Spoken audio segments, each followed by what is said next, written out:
everybody were in Chayei Sara. You know, Chayei Sara means the life of Sarah, but actually the portion is discuss Sarah died.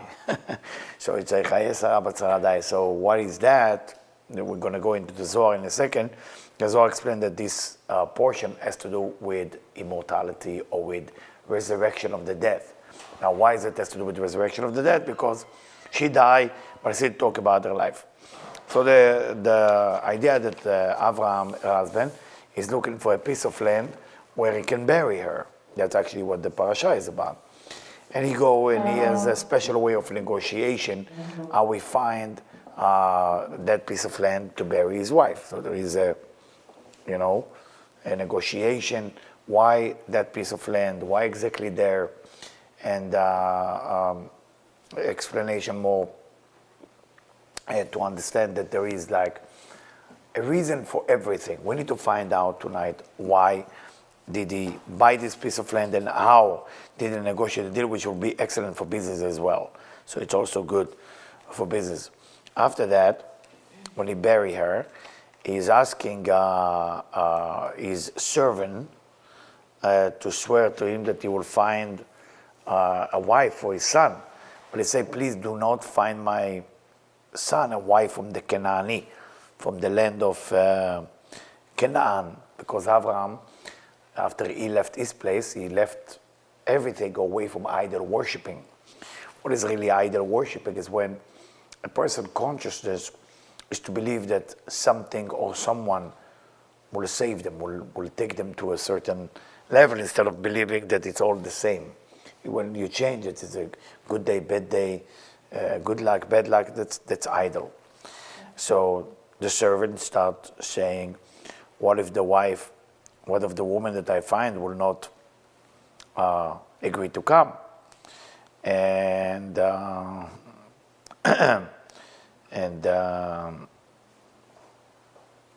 should I take your son to a different country? He said, no, you have to swear that you're not. You go into that land, you find a woman. So of course he's going there. He's not Abraham, he's the servant. And he's saying, God, please help me out. And he starts coming with some spiritual sign. He says, find a woman that I ask her for water, and she give me water for me and the camels. That would be the wife. And the idea is, why is giving of water is a sign of soulmate or the whole idea of together? Because we know that soulmate has to do with the be'er. Be'er means a well, because the water is coming from below to above. We have two types of water. There is water that comes from above to below, and there is water that comes from below to above. So the nekeva, the nukva, the female water, is coming from below to above, like a restriction. That's why a woman can only receive things that she can let go.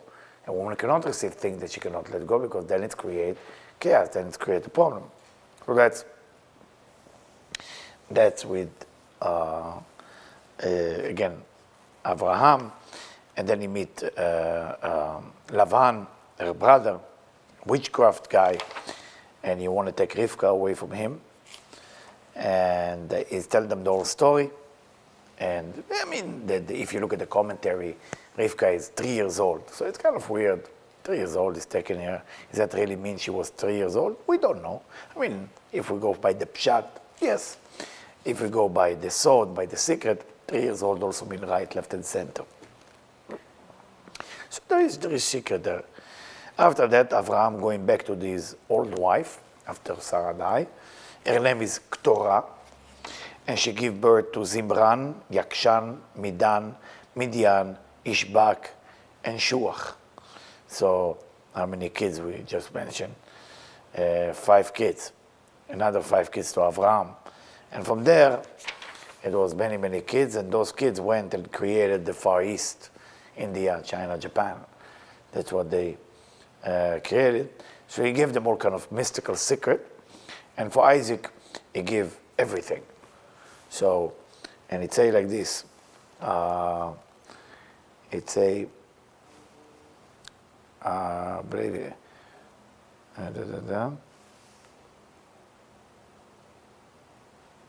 מתנות ליצחק, and it say, I mean, the normal explanation that we give is that they gave him Kabbalah, the secret of Kabbalah, or the blessing that Abraham received. So that's basically the parasha, the portion as a story point of view. Now, I'm going to take you into the secret negotiation, the secret negotiation of Abraham, how we buy a piece of land, and we need to learn from that. Especially those of us on real estate. That's why Chayei Sara, this section, is always has to do with real estate, if we understand what we do. So let's, Yvette, you want to read it? Yeah. All right. You may ask, why did he not seek to buy it until then? He says, because he had no need for it. He was afraid that they would check it, understand his wish and the importance of the cave, and then ask for more money. Or they could refuse to sell it altogether. Now that he needed it, the time had come to ask for it. So interesting. We are studying now business. Business. Question that the Zohar asks in verse 102. If this cave, this piece of land, is so powerful, then you should go buy it. The Zohar said he didn't need it. So what is going on? So a person should not buy things he doesn't need. That's first. And what he say, I am mefached. He was afraid that they would not look at him and they would know how much he wanted. Interesting. I mean, the Zohar talk like that 2,000 years ago. Avraham, 3,900 years ago. It's business, very basic of business. Like you shouldn't show the salesman how much you really want what you want, because the price then double itself. Demand. How do you know the price of things? Everything based on demand, right? What's the price of things? Makes sense? I mean, the price depends on the demand. How much people want it. If nobody want it, how much is it worth? Nothing. Now on Facebook, they have that sells. You can sell things you have in your house. I don't know if you ever saw it. Let's say you have a chair, you don't want it. You put the picture of the chair on Facebook, and people put the bid on it, and then they come, $12, $13, sometimes $200, depends on the guy, to buy it. Now, what happens if many people want it? How much now the chair worth? $200. It can never stone. So the demand is very important. But what does that mean for us? I mean, why we have to read about business in this week parasha? What is it really, the meaning of it? And the idea is that we need to understand that when we talk about business, when we talk about life, what's the worth of your soul? How much worth you have to your soul? Who are you as your soul? So your soul is important of how many people depends on it. Now, how many people depends on your soul? Well, it's based on your giving. It's based on what you're doing with your life. If what you're doing with your life, you're only receiving, your soul value start to go down. Like a stack. Your soul is like a stack. There's nothing more than that. It's a stack. It's a super stack. It's go up when you are important for the universe. It's go down when you're not. There's no value. Right? I mean, we talk about somebody like Abraham, like Yitzchak, like Yaakov, like Sarah. Sarah, one of the righteous women ever live. So we talk about like Abraham now has to go to buy a piece of land. So from a business point of view, don't mention it. But it's also deeper. What is it deeper? Is sometimes you have people walk into the room, and just by walking into the room, they make the value of others less. What happened? What is about them that everybody start to worth less? Because everybody know who they are. So it happens sometimes in people go to a party, and there's, let's say, 200 people. Everybody talk to that person. And they talk, and that person feel important at that moment. Then a better person walk in, or more famous person. What happened to the value of the original person? Zero. It went to zero in 5 minutes. Tough, it's like stuck. In 5 minutes, that value of that person went down. How can we keep our value going? How can we keep our value of the soul? How can we keep the value of our existence? Well, depends how much people want to be with you, how many people want to be around you, not just physical people, not just physical, I'm talking about souls and angels and God. Well, it all depends on what your midat hashpa'ah, how much you influence this universe. If your value, if you not influence this universe to become a better place, then your value is not that important. So that's why when a person walks into the room and the value is high, it's very simple because that person has something to give. So he continue, he was afraid they will understand how much he wanted, and then they will raise the price, or they will never sell it to him. Because let's say you want something good, you go into, I don't know, a thrift shop, and there is in a thrift shop something that nobody even understands what it is. Let's say a scroll of a Torah. A scroll of Torah. So what does Torah cost? Let's say between 52,000, 36,000, depends on the size, 72,000. Now they say price, it's a price based on negotiation. So you go to the Torah and you go like, how much is this antique? You don't even call it by the name. How much is this antique? Now you know it's a Torah. Now the person say $2,000. And you say, okay, what about 1,900? So no, 2,000. So okay, it's 2,000, because if you say right away 2,000, the person thinks up they going on. That's it. So negotiation is an art. You have to learn to negotiate. Now, most people don't understand that business is spiritual. It's one of the halacha, one of the law from the Shulchan Aruch, from the Jewish law, is that the father has to teach his son two things: one how to swim and one how to make money. It's a must. It's a must. Every father that don't teach his son how to make a living is considered a sin. Even how to make $5 a day, it doesn't matter, but something to teach him to work. And then to swim, because it's both of them are survivals. So if you see sometimes lazy boy, it's usually the father's fault. Always the father's fault.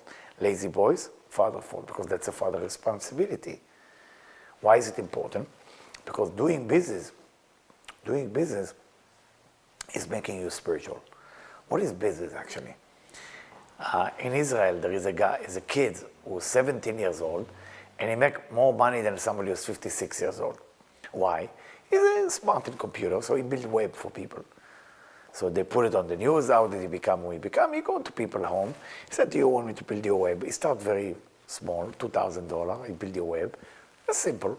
Then he become, in the neighborhood, say, oh my God, he built my web for the lady. She has a cooking channel. And then the next door, she's selling some dresses. So he charged $2,500. Then he have client. He started having client. Now he charged for $20,000. He'll become famous, and he's good. So people get upset by him. So it was a big article on the Israeli news that he make more money than somebody who's worked all his life for 56 years old. It's not right. So they asked him what he thinks. So he said, well, I can't stand, that's what he said, I can't stand how old people think. They think so old, according to the school, according to how life's supposed to be, and they don't think how to make money, they think how to work. It's very funny what he say. Say, as a teen, I'm thinking like I'm selling, I make money, that's it, it's not complicated. But the old people start thinking about the method and how to do it and what to do. That's how we learn, that's how it's supposed to be. Business. Business is spirituality. So when you see rich people, respect them. Because there is something normal spiritually about them. What are they going to do with it after they have the money? That's a different story. A lot of people, after they have the money, they actually become not spiritual. So it's now I need the cave. Once you need the cave, now you need the diamond ring. Now you need the Torah. Now you need whatever you need. Now what do I do? So now it's the game begin. The game begin that you are actually saying whatever you need to say based on explaining something, because Abraham didn't say exactly that he want that cave. He said that land, that you have, can I have a little piece of land in the corner? And in the corner was the cave. But he didn't mention the cave. He just said, can I take a quarter of the land? No, I don't need the whole thing, but, it's an art. So let's say what the Zohar continues to tell us. Go ahead. Peace. Come and behold, if Ephron had seen in the cave what Abraham saw, he would never have sold it. But because Ephron saw nothing in it, as nothing is revealed except to its owner, it was not revealed to Abraham. No, it was revealed to Abraham only, and not to Ephron. It was revealed to Abraham because it was his, and not Ephron's, for Ephron had no share in it. Therefore, Ephron saw nothing of the cave, he saw only darkness, and therefore he sold it. So the Zohar is teaching us another secret. The Zohar is telling us, אין דבר מתגלה אלא לבעליו. Something is revealing only to the person who owns, like it belonged to him. So it happened also with soulmate, right? I mean, why all of a sudden, people going out and dating and going out and dating and going out and dating, and then one person married that person. And the other people say, oh my God, how can that be? So I tell you a story now. Twin sister, this is a true story from 40 years ago. Twin sister, look similar, almost identical, and they work very hard, and both of them try to make a living. One sister said to her sister, I have to marry a rich man. I have to marry a rich man. So the sister said, I have to marry a rich man, work very hard to meet that guy that is handsome, look good, smart, have money, everything, the whole 9 yards. And she find him. The other one, it didn't work out so well. So she married that guy, working for somebody as a broker. This woman, the first one, her husband, this, that, he doesn't end up very well, lose the money. She divorced him. And she find a better deal and she married. This woman staying with her husband. And they start having kids. He's a broker. Continue to make a little living, one bedroom apartment in Brooklyn. The other one live in a very nice area in Miami, if you know Miami. And life continues. The broker has an uncle, very old, 90 years old. So come work for me. Come working for him. Pay him a little bit better, but not that amazing. And then the uncle called him to his office. Tell him, listen, I'm old, and I want you to teach you how to run the business so you can take care of my family. So of course, he started running the business. Start making good money. The uncle is very happy with him. So I want you to be like the owner of everything, and I trust you that you take care of my children because you know better than them. In the meantime, she divorced the second husband because things all go wrong with the money. She married the third one. It's a true story. I know the whole mishpacha. This one, her husband started to become a famous broker. And he started everybody talking about him. This is like in the 80s when he became famous, 1980. Very famous broker. And this one, third husband, very rich, but not like him now. This guy, because he get what he get from the uncle, things start to go very nice. Then this guy going in the Forbes magazine, becoming one of the billionaires. She divorced the third husband. She's still looking for a man. Identical twin, almost identical twin. So the Zohar asks, why this one didn't see the broker as a catch? Say, אין דבר מתגלה אלא לבעליו. Something is not revealed only to the one that belongs to them. If it don't belong to you, you're not going to see it. Now, why would people want something that don't belong to them? Because it seems more charming, more money, more this. Let's say you want to buy a piece of property. You want to buy a piece of property, land or a house or a store, or whatever you want to buy. You don't want to buy something that don't belong to you. Because God forbid if that don't belong to you, even if it's a good price, it's a bad deal. If it's a high price, it's a bad deal. It doesn't matter. It's the same with marriage. It's the same with the land, the same with the house. You have to start to be considerate. It's not a bad thing that you marry for the money. If that's what you want, sometimes, it's okay. Not a problem. But expect that most probably what you're getting into, it's not yours. So that's why there is no mazal, there is no joy. Maybe you will have money, but you will not have a joy. You want to go, you want to get into a place where there is actually mazal, where there is actually joy, where there is actually a wonderful thing. And that's only depend on where are you in your life. So what make you see or don't see? What is this curtain What is this curtain that is disturbing you to see your potential or not to see your potential? It's very simple. The curtain itself is basically covering things either until you will be ready, or either if it's not belong to you. If it's not belong to you, it has to cover you. It's actually good that it covers you because you don't want to get into something that don't belong to you, right? But ready or not ready, that's a different story. You have to work on yourself spiritually. You have to do the best you can with people, how you behave with people, how you behave with God, how you generous you are, and all this and that. And then things reveal to you. Abraham used to go pray there. He used to love praying in that location. So when he used to go in that location, and he come to Ephron, if you ever want to open a real estate company, Ephron. So it say, when Ephron used to go there, what did it say there? He used to see only, saw nothing of the cave. He saw only darkness. He saw only darkness in the cave. So somebody go and see things, and like the verse that I put on my wall here, it says some people see things and say, why? I see things that never were, and say, why not? That's from George Bernard Shaw, and it's actually used a lot by Kennedy. I don't know, you know, Kennedy, the president, he used to say it a lot. But it's actually, most people relate to Kennedy, but it's not Kennedy who wrote it. It's a writer, very famous writer. So the idea is, can you see? Can you see what belongs to you? Can you make the effort to see? So before you're buying a house, a place, a wedding, whatever it is, ask the place, are you belong to me? Talk to the place, don't be shy, even if it looks crazy. Say, are we meant to be together? Are you my soulmate? You have to say the apartment, the store, are we are. And then, that's why this week is the best week to find what you cannot find. This is the best week. If there is things that you want to know, want to have clarity about the house, about location, about soulmate, about everything, this is the week. Ask. Just ask. Have a desire to ask. And let's go next verse before we go into Tchiyat HaMetim. Moreover, he also sold him what Abraham did not ask him to sell, because Abraham said only that he may give me the cave of the Meshpelah. For the full price he shall give it to me. And did not mention the field. And Ephron said, the field I give you, and the cave that is in it I give to you. No, I give it you.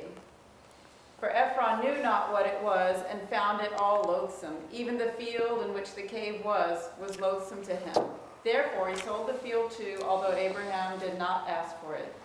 So not only whatever belongs to you become yours, but if it's not yours, that's the most beautiful thing. If it's not yours, it becomes disgust by you. You're disgusted by that thing. You don't want to be there. So you're so happy that somebody come to buy it. When somebody come to buy it, you are so happy. Oh, I'm so happy. It's like those of you who've been to Rosh Hashanah, so you saw me, I use the shofar. The shofar I bought. So the people who sold me the shofar, so this is the hardest shofar to blow. You cannot, they saw me buying, yes, please, how much?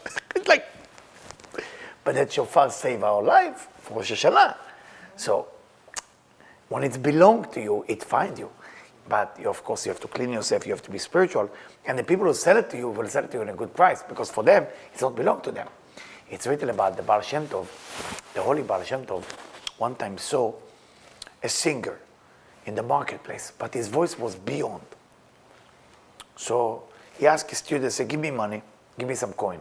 He take a bag of coin, and he give to the singer to sing. Say, sing for me. So he sing. He take more coin and tell him sing. He finished the one bag. He said to his student, give me another bag. Go get me money. He gave, and he kept saying, until after a few hours, the singer couldn't sing anymore. And then he left. So they went to pray Mincha in Arvit, they went to pray the prayer of the night. And said, Baal Shem Tov, what was the story with the beggar, with that guy? You gave him so much money, and then for 3 hours singing, it was a lot of money. And then he couldn't sing anymore. He lost his voice, nothing. I don't know why you're laughing. It's not so funny, but okay. So he said, so why Why you did that? I said, I tell you why. Every singer who has a great voice, the voice don't belong to him. They said, Baal Shem Tov, what do you mean? I said, the voice come from the Levites in the temple. Because the Levites in the temple were the singer. They were in charge of music. So the original music was established where? In the temple, in the tabernacle, in the desert first. So the Levite was in charge. When somebody has a good voice, that's been his neshama, his soul, stole that voice and he captured it. And he said, I want to redeem that voice and bring it back to wherever it belongs. So I was ready to pay any money to take it back. So it's kind of crazy story, like when you think of it, but it's a phenomenal idea because it's teaching us how important it is to find what's belong to you and not to chase what's not. And it will help you with jealousy too, because a lot of time, people get married. And there is women there that are very upset that that man married this woman and not them. In many cases, I'm telling you a lot, really a lot. And then sometimes I'm sitting at the table, and I'm sitting and sometimes we're invited to do the wedding or something like this, so I'm cutting my food, I want to eat after that. And I hear, you should marry me, no, you should marry me. And I'm eating like, my God, this is not good, not good. But I'm afraid to get involved in it, because it can become, I grew up with 3 sisters, so you don't want to say a words. It can be a fight. So, I said, okay. But the idea that they think that that man belonged to them, bring ayin hara, bring chos v'shalom, evil eye. Now, whatever it belonged to them, not belong to them, it brings ayin hara. It's very dangerous. That's why in the wedding, I don't know if you know, by the law, the man and the woman never face the crowd with the chuppah start. According to the secret of Kabbalah, you're never going to see their face while they're doing the ceremony. You're only going to see their back, because the back cannot have evil eye, only the face. So you're never going to see their face. And if you go regular wedding, you always see their faces, But if you do the wedding according to the right laws, you see only the back. It's boring, but it's to protect them. It's protect them, because once they marry, and that's why the tradition of kiss has not been something that was invented from the Zohar.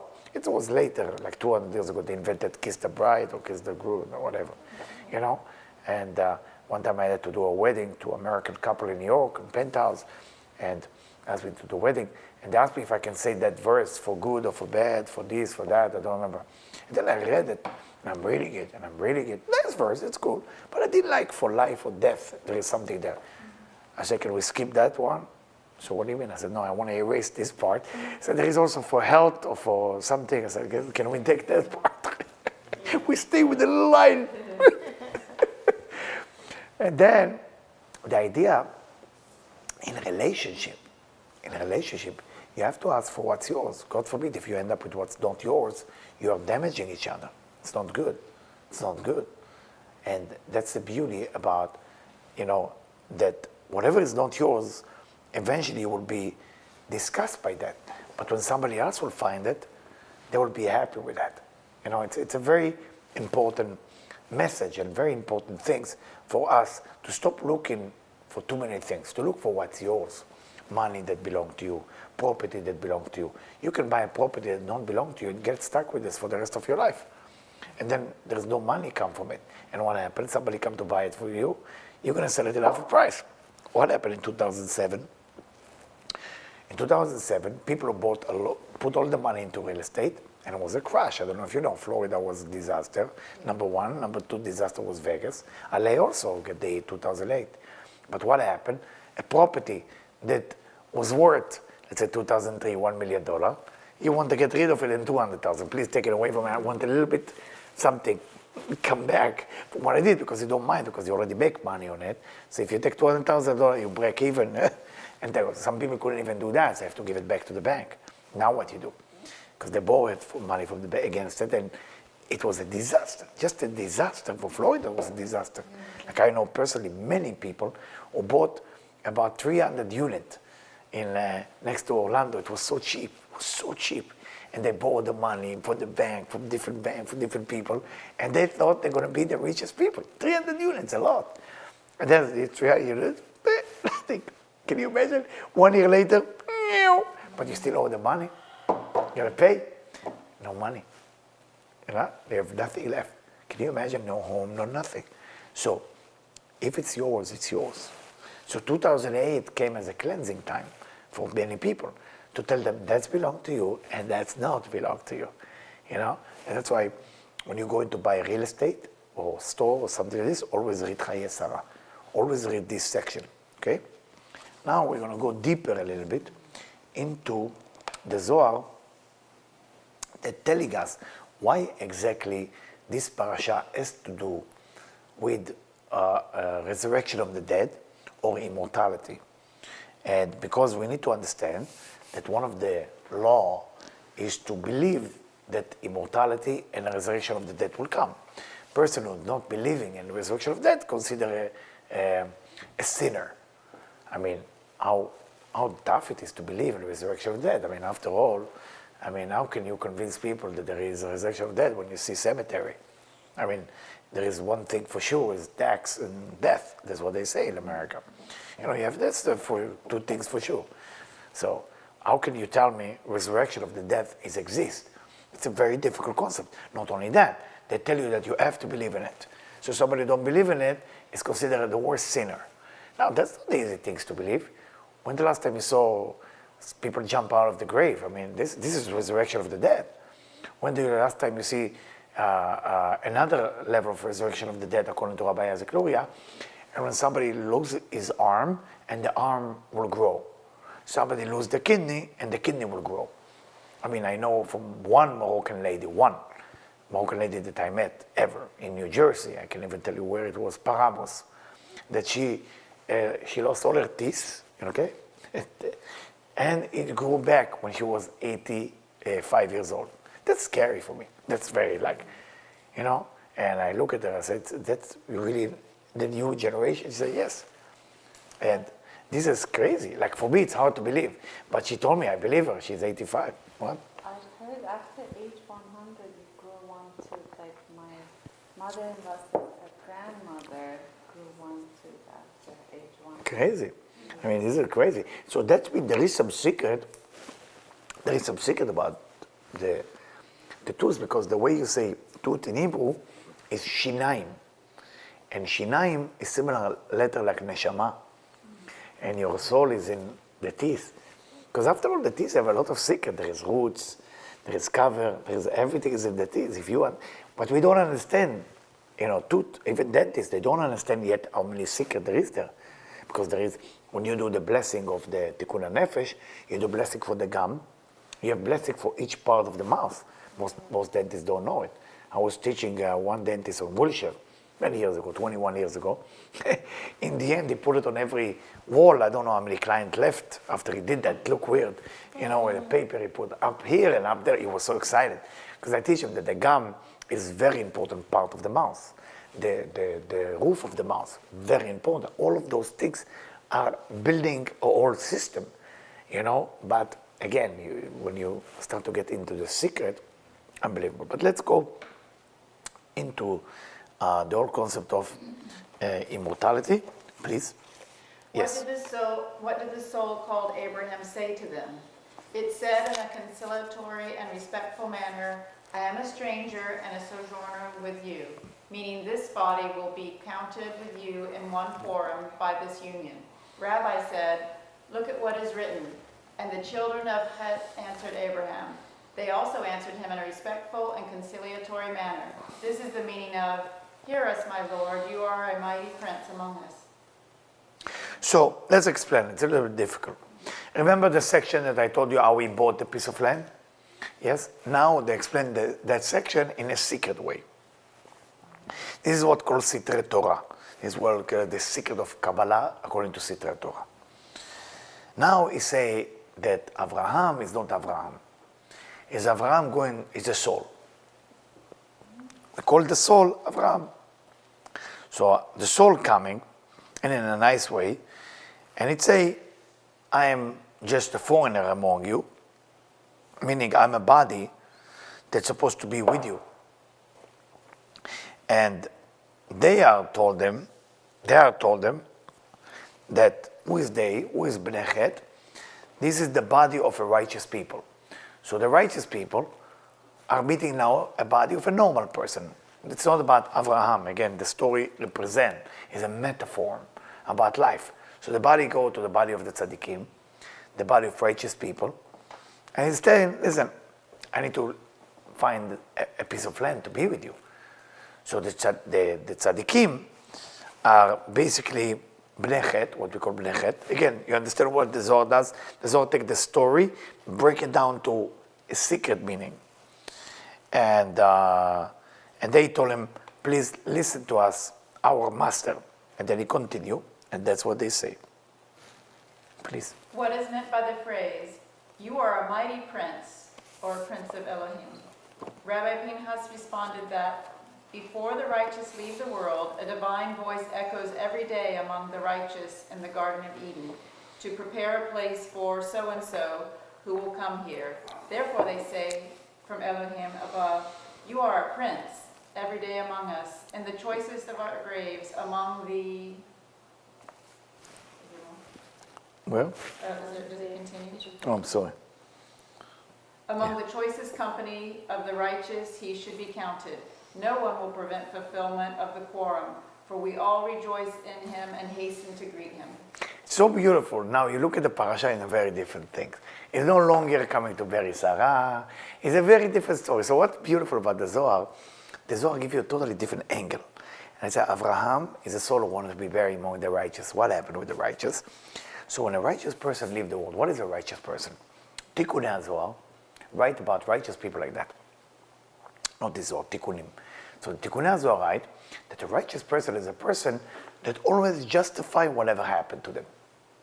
They always say whatever happened to me is the best thing that can ever happen to me. What is a wicked person? Always crying that he didn't get enough of what meant to happen to him. So the difference between wicked and righteous is not about their doing. It's about their consciousness. The consciousness define who they are. It's not what they do. More important about you and me is how we look at life. How we look at life like, wow, whatever happened to me is the best thing that can ever happen to me. So let's say, husband and wife fighting. The husband just found out that the wife is pregnant and they didn't plan it. All big fight. Big fight happened. Young couple fighting. The wife cried to me, he screamed at her. The husband cried that she's a cheater. And they fight for no reason. What a stupid fight, right? When we look from the side, stupid, but we are old. They're young. He's worried he doesn't have enough money, because they have to pay the bill. She's worried what kind of man I'm married to, he doesn't even want children. Fighting, party. So they have this fight. And the idea, the justification that whatever happened to now is going to work, she's going to cry, and she doesn't know what to do. So let's say they meet my friend tell me if I can talk to them, so I meet with them, talk. Both of them has a problem to justify that whatever happened to them with each other is the best thing that can ever happen to them. Not whatever happened to them with God. Is what he say to her is the best thing that he can say to her? Yes. Is what she say back to him is the best thing that she can say to him? Yes. That what written to be written at that moment in their life. But at that moment they don't appreciate that. Because they expect a different behavior. It's called righteous. Righteous mean that they are looking at things and say, this was designed for me perfectly. That's exactly what I need for that moment. I need my husband to talk to me not nice about the baby, because it makes me appreciate what I have, appreciate everything. And he said, I need my wife not to tell me because it's good for my control. When a person starts to find a great reason for why things are happening to them, they, for that day, call righteous. So righteous is not about how much you do, it's how you look at your life. Now look at all the part about your life that is not great, and if you can find the greatness in it, you become righteous at that moment. So it's when a righteous die, in heaven, say one of us is coming. In Garden of Eden, what does that mean, one of us coming? There is a room for those people, because those people cannot sit with the wicked people. Why not? The wicked people all day long complain. this is not enough, this is not enough, you didn't give me this. Like Woody Allen said, what is the complaint in a kosher restaurant? That the food is bad and the portion is too small. So Woody Allen said, if the food is bad, why do you want a big portion, right? I mean, so the idea is that when you complain, the complaint is like, why you complain? Because you believe you deserve better. If you believe you deserve better, that's make you wicked. If you feel that what you have is the best thing for you, it's the best. So it's very important to understand. Now, let's continue. Rabbi Yossi ben Pazi said, "Come and behold, after the soul meets them, it is sentenced. It meets the angel appointed over them, the angel in charge of the graveyards named Duma. He announces among them every day the names of the righteous who are about to come among them. It immediately entreats him to lodge the body in tranquility, safety, rest, and pleasure. This is the meaning of, and he spoke to Ephron." So now he spoke to Ephron. How he spoke, now Abraham speaking to Ephron, totally different meaning. Ephron means afar. Afar means the dirt. It's so profound, you know. You look at the Torah and you think you got a beautiful story. All of a sudden, thank you. And this is called Sitra Torah, what I'm teaching you. Sitra Torah is what they call the forbidden part of the Zohar. But here, it's very much explained. And it's necessary to understand it with that. Now, who is the one who translated? Rabbi Yossi ben Pazi. You remember the story I told you about Pazi? That's the guy that was making a deal. He said, I want to study Torah, but I want to get paid for that. Remember? That's him. That's Ben Pazi. Pazi means gold. Pazi means gold. Gold. Gold. Because he was rather get gold than study, but then he realized the study is better. He said, hey, I don't want to take the gold back. I enjoy it by Torah. So that's him. That's one of the greatest tzaddikim. So what happened? The soul is meeting, and it say, that angel, the angel was in charge of cemetery. The angel has a file. He knows who's righteous, who's not. So he announcing, and he knew who's the righteous that's going to go where. Because the person where he's going to be buried is exactly where the place that he come from. People bury according to where they come from. So if the land that they come from is a certain land, that's what usually they end. They end their life in that piece of land. And then it come to him. Why? Because the soul need to go back to the body. Now when the soul go back to the body, right after a person die, after the burial, why we bury people? Because the soul have to go back to the body. And then there is all system what's going on, though it's a little scary, so I'm not going to talk about it. And then there is a 7 days, 30 days, 11 months, and then 12 months process. And then the soul can departure to wherever it need to go to departure. But when a righteous person come, they don't stay in the body for too long. Because there is no point. Who is the complaining the most? The body. What does the righteous do? He doesn't let the body complain a lot. Because the body try to tell the righteous, hey, we didn't get enough food. We didn't get enough compliment. The righteous say, be quiet. I'm okay with that. I'm very okay with that. So for that reason, it doesn't stay in the grave for too long, and right away, it's going departure to wherever it departure. We're going to 57. Go ahead. Rabbi Yessa asked, why is the angel Duma called Ephron? He responded, because he is in charge over the dwellers of dust. Exactly. Afar dust, okay? All the lists of the righteous and companies of the pious that dwell in the dust were given to him, and he will bring them out according to the reckoning. So not only that they're going to the chamber of heaven, he's also in charge that when the time comes, he resurrects the body. So everything is registered. There is no mistake. Like they have iPad, they have everything. You know? So they go, they get registered. So he makes sure when the resurrection comes, the righteous go inside the body and wake them up. This is you. Because one time I was asking, I said, you know, when immortality will come, I think sometimes they put a big stone on the body. How is the resurrection of the dead will happen? So somebody very wise answered me, said, Eliyahu, if resurrection of the dead will come, I don't think the stone will be such a big problem. Which means if they can make miracle for the body to come back to life, you don't think the stone also can be removed, if they do such a miracle. And I like that answer. I just like that answer. So we answer that. Let's continue with the story, please.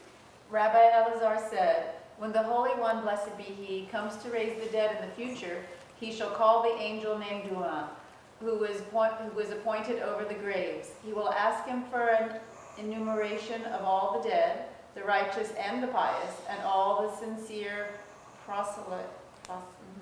killed for the sake of His name. He will bring them out according to the reckoning, the same as He put them into it. This is the meaning of the verse, that brings out their host by number, not one is missing." So there is never a mistake. There is never a mistake. One of the things that happened with the angels, that angel, whatever the name is, D-U-M-A, right? I mean, we don't want to say his name, but he's in charge of the cemetery. He's there. He's in charge. He knows the file. He file everything. And so the righteous, he's making sure that everything's taken in place.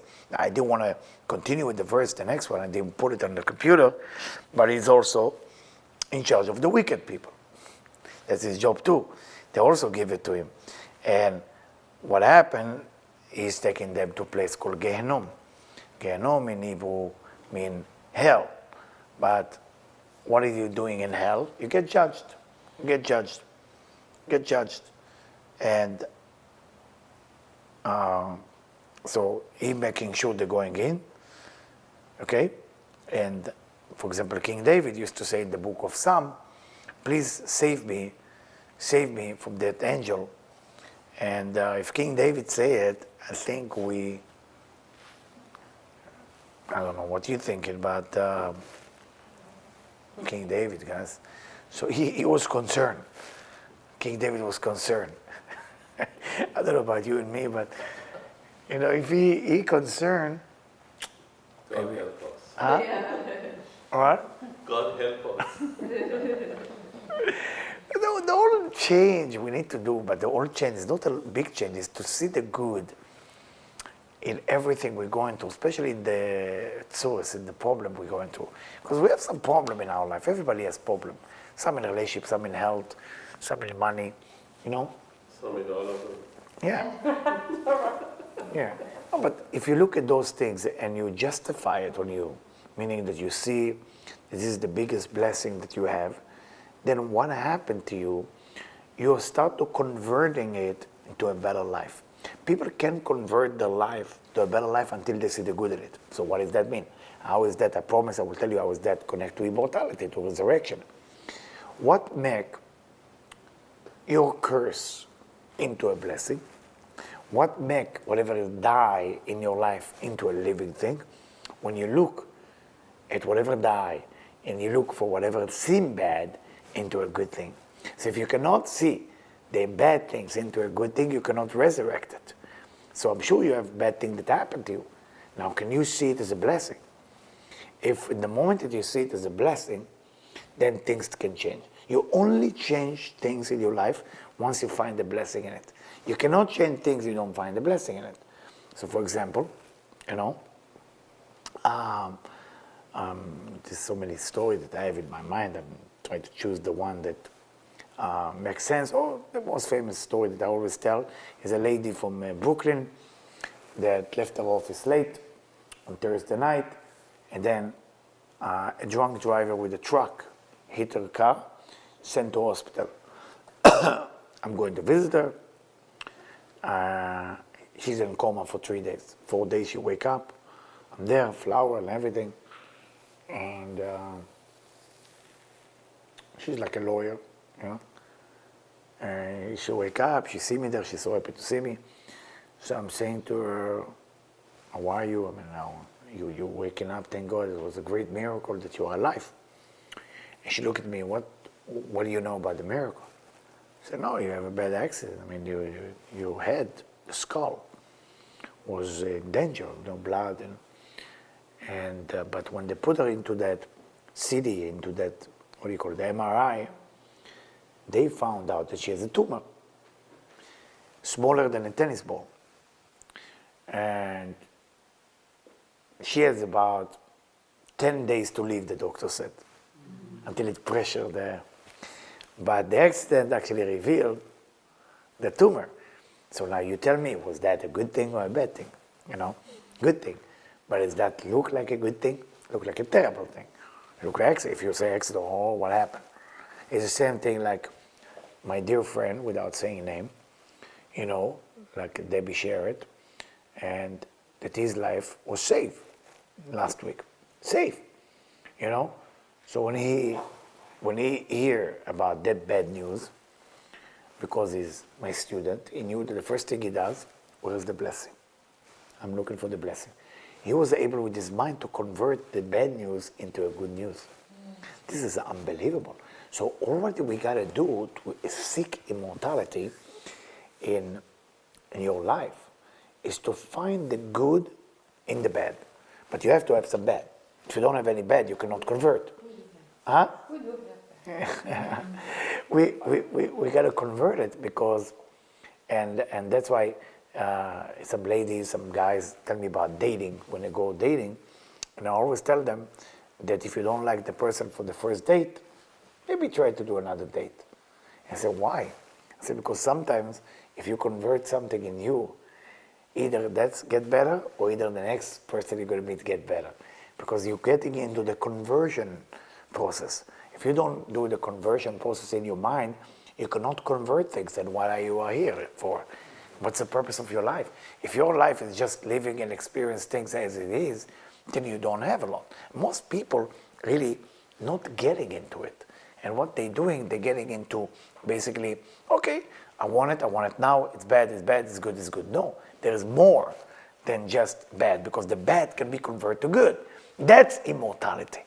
That's resurrection of the dead. That's the real resurrecting of your soul. So you want to resurrect yourself. You want to make sure that you become way better than what you are. You have to resurrect yourself. You have to resurrect yourself. Find a way to resurrect who you are. Finding all the negative things that happen to you as a blessing. And once you do that, that curse turns into blessing automatically, and that's unique. So whenever you're going to, God forbid, a terrible thing in your life, it's a blessing. I remember, in many, many points in my life, I had to hit bottom because of the type of job I'm doing, traveling all over the world, doing places. Well, at one point I end up with no money. So I had only my car. So I had to sleep in my car. And I have a young person who I'm teaching him how to teach, and I'm teaching him how to survive. So he told me, Eliyahu, what's the story with it? I said, well, if you believe me, stay with me in the car. If you don't, He said, but how come the other two young teachers that you teach, you give them a place, they had a room for them, but not for us. I said, well, they don't have the ability with the mind to handle that bad news. Sometimes the bad news is too much. So, okay, I believe you, and I believe in you. So, okay, stay with me one night. So one night he stayed with me. Second night, no money, no place to sleep. So he looked at me and said, what? So we're going back to the Volkswagen Beetle. It's a very small car. I don't know if you know how small it is. Because the old one, 78, the wheel is a little bit, I don't know if you remember, it was bigger. So he looked at me, and I was so ashamed, because I promised him that it will be better tomorrow, but I couldn't deliver. So he looked at me, I'm looking at him, no words, like only movement. So we're getting into the car, prepare for the evening sleep. As I'm about to sleep, somebody knock on the window. And I'm opening the window. I say, are you the rabbi, the Kabbalah, the mystical? I say, I am. I said, your two friends are sleeping in that person's apartment? I said, yes, this is it. Do you mind to give me the honor to come into my house? I said, it will be our pleasure. So we're getting the luggage and everything. And we're going upstairs to his house, big house, penthouse, my God. Servant, food, chef, everything. And I said, why are you taking us in? He said, oh, because I have that feeling that you bring blessing wherever you go. I said, thank you for that. He said, my daughter, I need her to get married. I feel if you come to our house, a lot of things. So that young person is so excited. Like we're having a bed, we have servant, we have massage therapists. You have no idea. Like a palace. It was, if you know Uruguay, it was in Uruguay. I don't know if you know a place called Punta del Este. So we are there. And I said to my young So we're going to sleep on the floor the first night. I said, look at this bed. Floor to light, I'm teaching you. We're going to, step by step. In the morning, we find our all laundry is ironed by the maid. It's all like soldier. You know, we didn't iron our clothes, I don't know for long. And then things start to get better and better. The guy gave me a car. Everything started to open up.